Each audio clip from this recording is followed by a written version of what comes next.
สวัสดีค่ะกินเที่ยวกับเกสมื้อนี้เช้าต้องเติมพลังก่อนค่ะวันนี้มากินที่ร้านเฮียปิงสาขาเทพารักษ์อยู่ตรงข้ามประกันสังคมนี่เองค่ะวันนี้กินข้าวหมูแดงหมูกรอบของแม่เป็นข้าวขาหมูน่ากินมากๆเดี๋ยวเรามาดูกันค่ะข้าวหมูแดงหมูกรอบน่ากินมากค่ะราคาไม่แพงด้วยนะจานนี้35 บาทเองของแม่กินเป็นข้าวขาหมูนี่ก็35 บาทให้เยอะมากกินด้วยกันไหมคะใครผ่านมาแถวนี้ก็แวะมากินกันได้เนาะ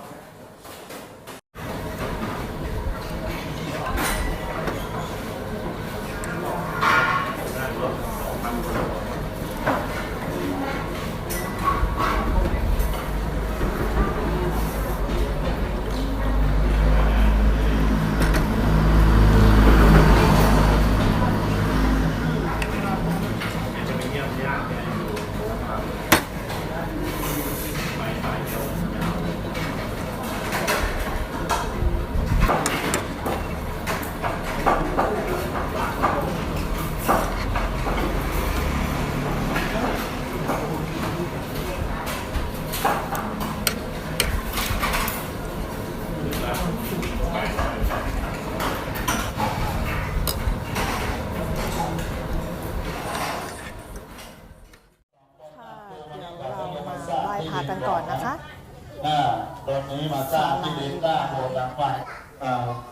จัดไฟทานให้เรียบร้อยก่อนนะได้สร้างโบสถ์เดี๋ยวเราถวายปัจจัยซื้อดอกไม้ทูบเทียนไหว้พระกันนะคะค่ะเดี๋ยวเราไปทำสังฆทานกันค่ะทำบุญกันค่ะประเคนของพระ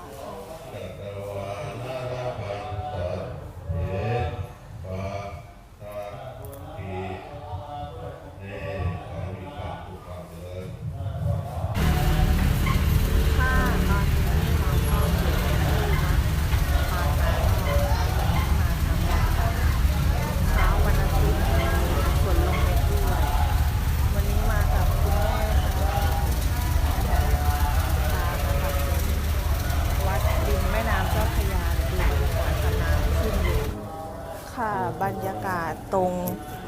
ริมน้ำเจ้าพระยานะคะอันนี้เป็นท่าน้ำวัดบางนานอกก็จะมีเรือข้ามฟากนะคะไปฝั่งพระประแดง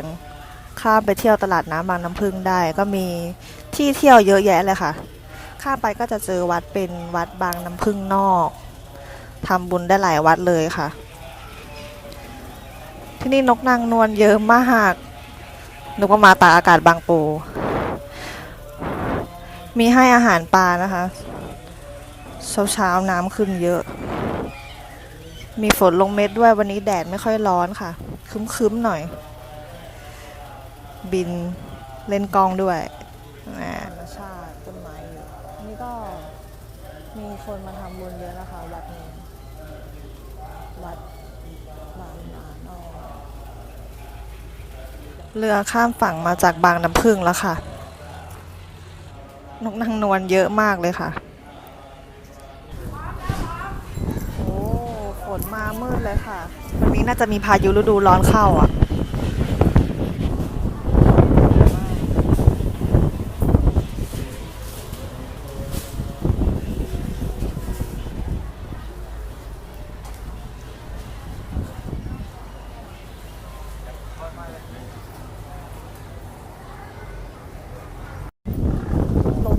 เหมือนอยู่ทะเลเลยค่ะ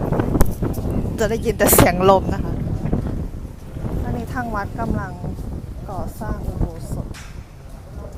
หลังเบลอเลยค่ะ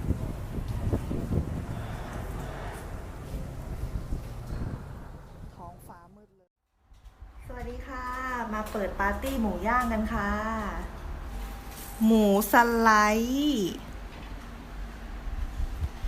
สีสันสวยงามพร้อมย่างอันนี้ทีเด็ดค่ะ 3 ชั้นสไลด์แบบคอลลาเจนเน้นๆเลยเขาบอกไขมันหมูมีประโยชน์ย่างกรอบ จิ้มน้ำจิ้มฟินมากค่ะ มีผักด้วย แล้วครบ5 หมู่นะ แครอท2 สีเลย ส้มม่วง สีสวยเห็ด มีผัก ของอร่อยอยู่ตรงหน้าแล้ว พร้อมไหม กินกันเลยค่ะสวัสดีค่ะ แม่ครัวค่ะ เตาร้อนแล้วนั่งเลย ก็มีแต่มือแล้วก็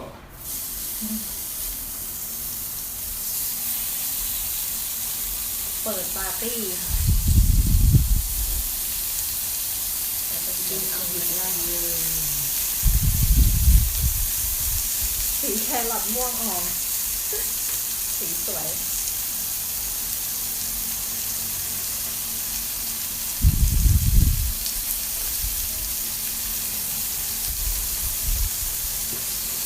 หอมมากบรรยากาศคืนฝ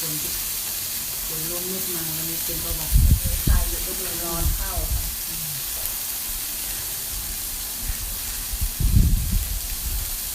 เราปิดทองไม่ทันเสร็จแล้วลมฟ้าลมฝนมา หลวงพ่อบอกสงสัยพายุฤดูร้อนเข้าแน่เลย ท้องฟ้ามึนแต่ในกรุงเทพเลย ได้น้ำมนต์จากฟ้าเลย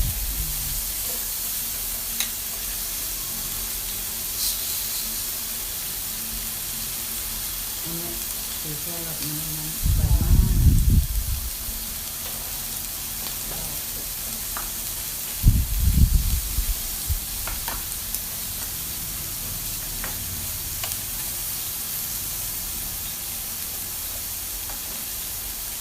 อากาศดีเนาะไม่เคยร้อนเลย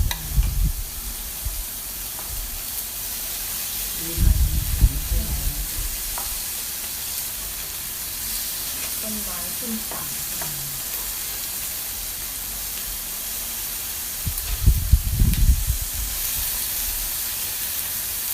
มากินด้วยกันนะคะ ยาแครอทม่วงเลย ให้เราไปกินดิเราไปกินเสร็จแล้ว ยาให้หอมๆเลย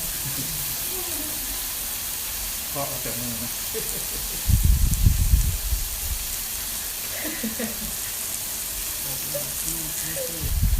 ระหว่างนี้ก็รอให้สุกค่ะ น้ำจิ้มเราใช้น้ำจิ้มสุกี้พันท้ายเนาะ อร่อยชอบ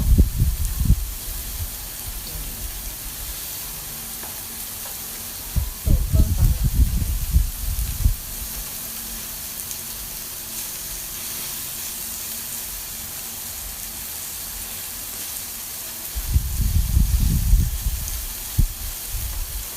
ต้องรอกันจริงๆถ้าใครจะกินหมูนิ่มๆก็กินได้นะเพราะมันสไลด์บางมันสไลด์มานะ ต้องสุกอีกนิดนึงแดงเลย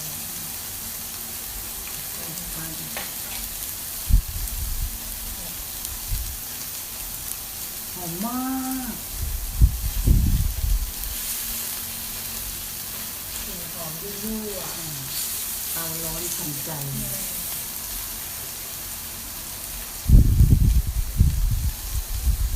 ก็คือน้ำมันร้อน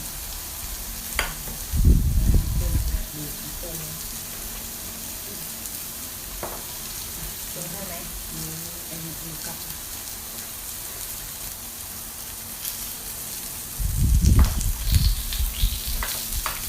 3 ชั้นสไลด์ต้องกรอบๆเนาะ ได้ก็ที่จะอร่อย สุกแล้ว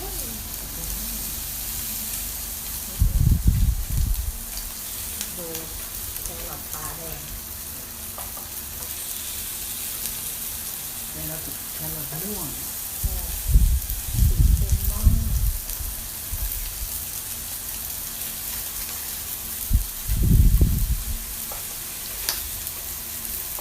เสียงฟูซ่าฟูซ่า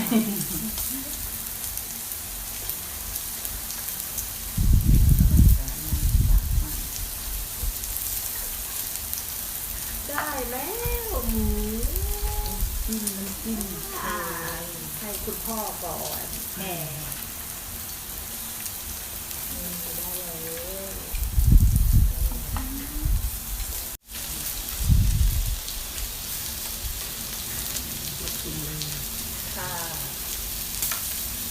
กินเห็ดกันยัง แล้ว เห็ดสีสวยมากคุณพ่อก่อนจะเห็ดของคุณแม่กินแบบเกาหลีหอมค่ะผัดหอม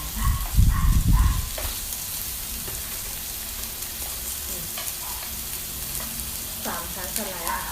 ยังไม่ทันกรอบคือน้ำลายหลายรอบแล้ว ขอกินแบบนุ่มๆก่อน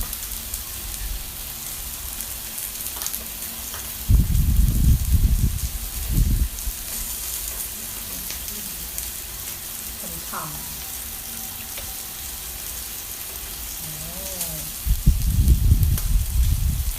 เข้าปากหมดเลยอ่ะ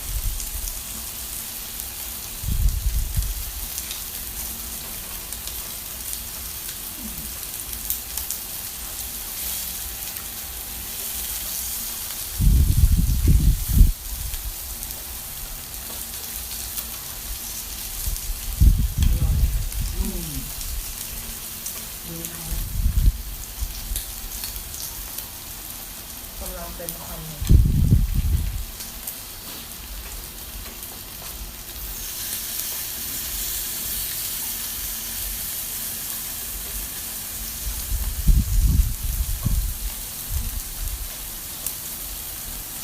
เสียงพิซซ่า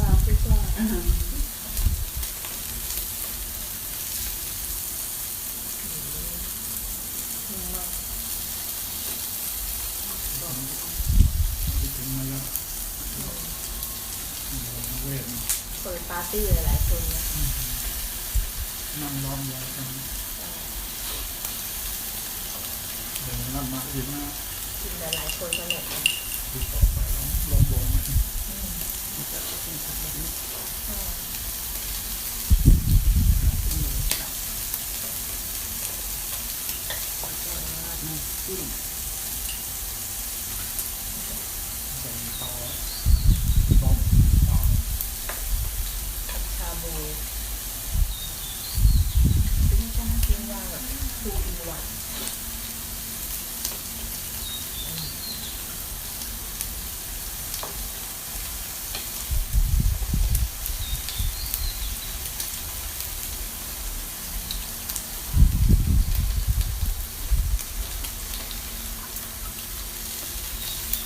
ลองกิน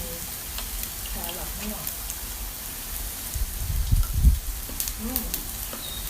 กรอบ กรอบนะ กรอบค่ะ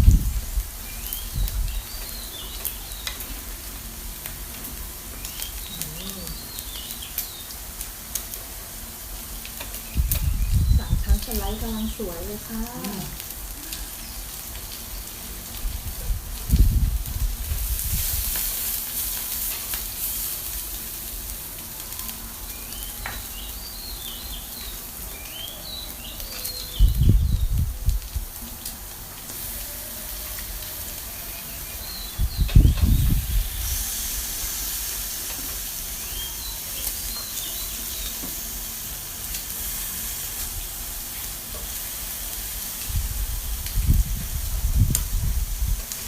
กำลังกรอบเลย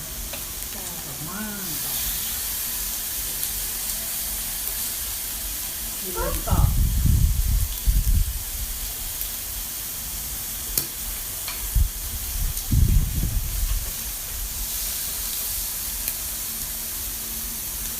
ไม่เป็น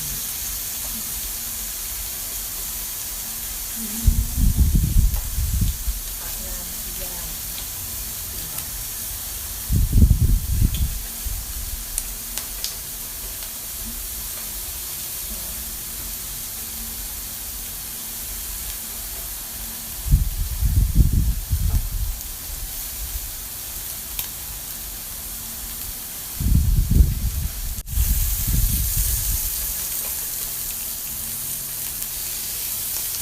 ชิ้นไหนก่อนดี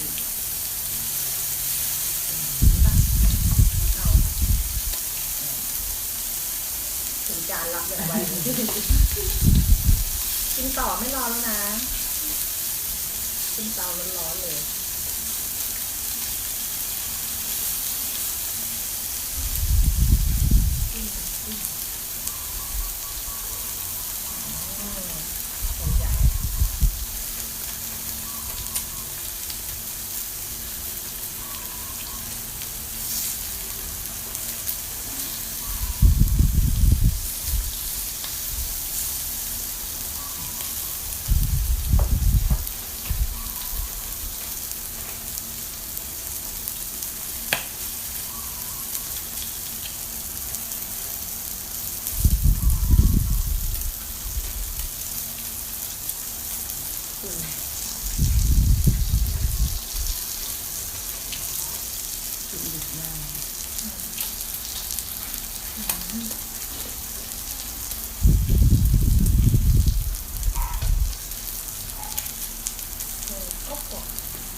รอทม่วงเหรอ อ่า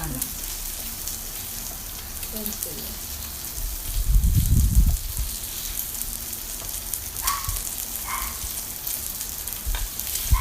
สีเริ่มออกแล้ว ใช่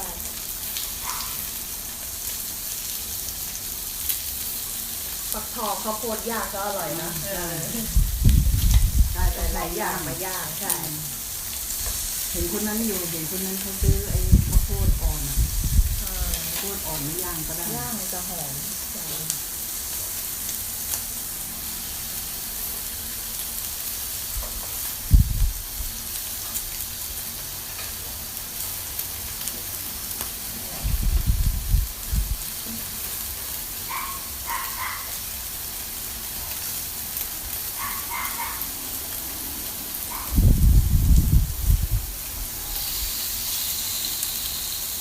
กินกัน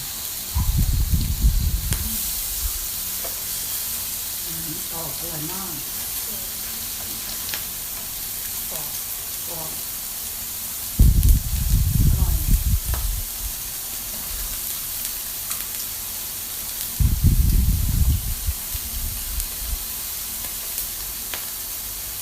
ออกมันๆนะตัวกรอบมันหวาน ตอนแรกนึกว่าจะเหมือนบินรูทนะแต่ไม่ ๆ ใช่ ใช่กินไม่ถึงมันติดเลย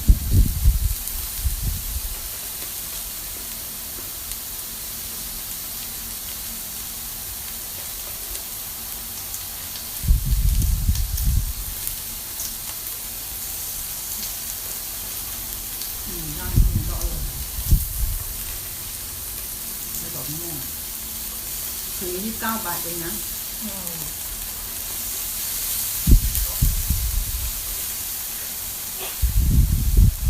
เริ่มไหม้แล้ว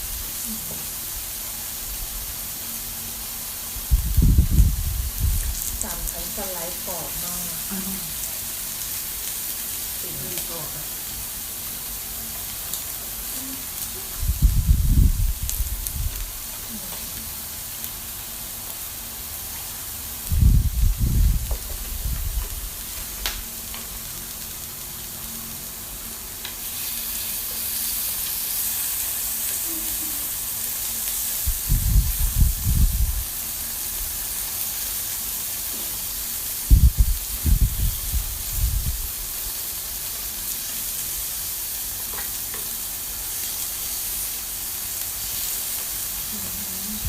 ดิ้นด้วยกัน